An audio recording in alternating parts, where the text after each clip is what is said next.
बोलो सतगुरु महाराज की जय।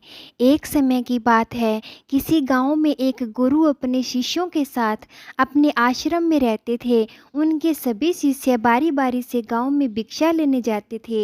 एक दिन उनका एक शिष्य भोला भिक्षा लेने गांव में गया। गांव में भिक्षा के लिए उसने एक दरवाज़ा खटखटाया तो अंदर से बड़ी बड़ी दाढ़ी वाला एक तांत्रिक बाहर आया और बोला, ये कौन है जो मेरे दरवाजे पर किसी और का गुणगान कर रहा है।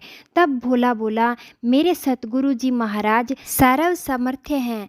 तांत्रिक ने ये सुना तो क्रोध में आकर बोला, इतना दुस्साहस जो मेरे दरवाजे पर आकर किसी और का गुणगान करता है, देखता हूँ कितना सामर्थ्य है तेरा सतगुरु। जा, मैं तुझे श्राप देता हूँ, तू कल का उगता हुआ सूरज नहीं देख पाएगा, अर्थात तेरी मृत्यु हो जाएगी। शिष्य ने जब ये सुना तो वो देखता ही रह गया और आसपास के गांव वाले कहने लगे, इस तांत्रिक का दिया हुआ श्राप कभी व्यर्थ नहीं जाता। शिष्य बेचारा उदास होकर वापस आश्रम की ओर चल दिया। रास्ते भर वो सोचता रहा कि आज मेरा अंतिम दिन है, मेरा समय खत्म होने वाला है। वो जैसे ही आश्रम में पहुंचा तो गुरुदेव महाराज हंसते हुए बोले, ले आए भिक्षा। तब भोला बोला, गुरुदेव मैं भिक्षा में अपनी मौत ले आया हूँ। और उसने अपनी सारी घटना अपने गुरु को सुना दी और एक कोने में जाकर चुपचाप उदास होकर बैठ गया। गुरुदेव बोले, चलो भोला भोजन कर लें। भोला बोला, गुरुदेव यहाँ मेरे प्राण सूख रहे हैं और आप भोजन करने की बात कर रहे हैं।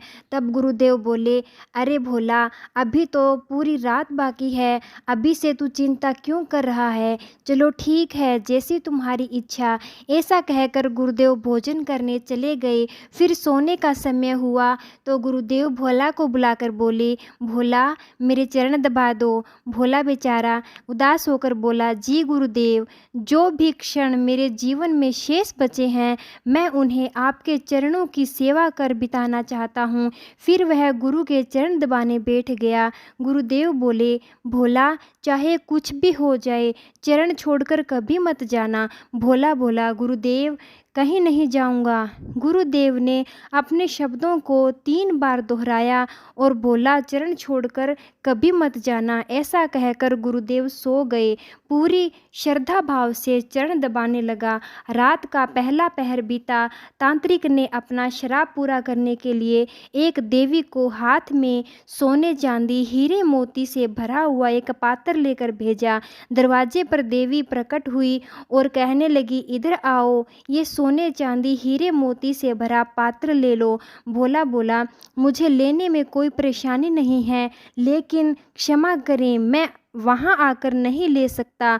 अगर आपको देना ही है तो यहाँ आकर दे दीजिए। यह सुनकर देवी कहने लगी, नहीं नहीं, तुम्हें ये पात्र यहाँ आकर ही लेना होगा।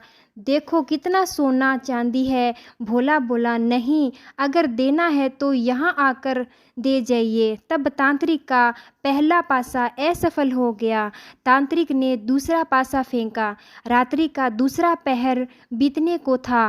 भोला गुरुदेव के चरण दबाने की सेवा कर रहा था। तांत्रिक ने इस बार भोले की माँ का रूप बनाकर भेजा। दरवाजे पर आवाज़ आई, बेटा तुम कैसे हो। भोला ने अपनी माँ का चेहरा देखकर सोचने लगा, अच्छा हुआ माँ के दर्शन हो गए, मरने से पहले माँ से भी मिल लेता हूँ। वह औरत जो माँ के रूप में आई थी वो कहने लगी, बेटा आओ, मेरे गले से लग जाओ, बहुत दिन हो गए तुमसे मिले हुए। भोला बोला, क्षमा करना माँ, लेकिन मैं नहीं आ सकता क्योंकि अभी मैं एक गुरु के चरणों की सेवा कर रहा हूँ। मुझे भी आपके गले लगना है, इसलिए आप यहीं आ जाइए। फिर वह औरत वहाँ से चली गई। इस प्रकार रात्रि का तीसरा पहर बीतने को था। इस बार तांत्रिक ने यमदूत का रूप वाला राक्षस भेज दिया। राक्षस दरवाजे पर आकर बोला, चल तुझे लेने आया हूँ, तेरी मृत्यु आई है। भोला चिल्लाते हुए बोला, काल हो या महाकाल, मैं नहीं आने वाला। अगर मेरी मृत्यु आई है तो यहीं आकर मुझे ले जाओ, लेकिन मैं गुरु के चरण नहीं छोड़ूंगा। वो राक्षस भी वहाँ से चला गया। इतने में सुबह हुई, सूर्य उदय हुआ। गुरुदेव महाराज नींद से उठे और बोले, सुबह हो गई। भोला बोला, गुरुदेव सुबह तो हो गई। गुरुदेव ने कहा, अरे तुम्हारी तो मृत्यु होने वाली थी। तुमने ही तो कहा था कि तांत्रिक का श्राप कभी गलत नहीं जाता, लेकिन तुम तो जीवित हो। भोला सोचते हुए बोला, जी गुरुदेव, लग तो यही रहा था कि मैं जीवित हूँ। फिर उसे सारी रात्रि वाली घटना समझ में आ गई कि गुरु जी ने क्यों कहा था कि जो भी आए चरण छोड़कर कभी मत जाना। फिर भोला गुरुदेव के चरण पकड़कर रोने लगा और कहने लगा, जिसके सर पर गुरु का हाथ हो उसका काल भी कुछ नहीं बिगाड़ सकता। गुरु जी की आज्ञा पर जो शिष्य चलता है उसे तो स्वयं मौत भी आने पर एक बार नहीं अनेक बार सोचती है। जय सतगुरुदेव महाराज की।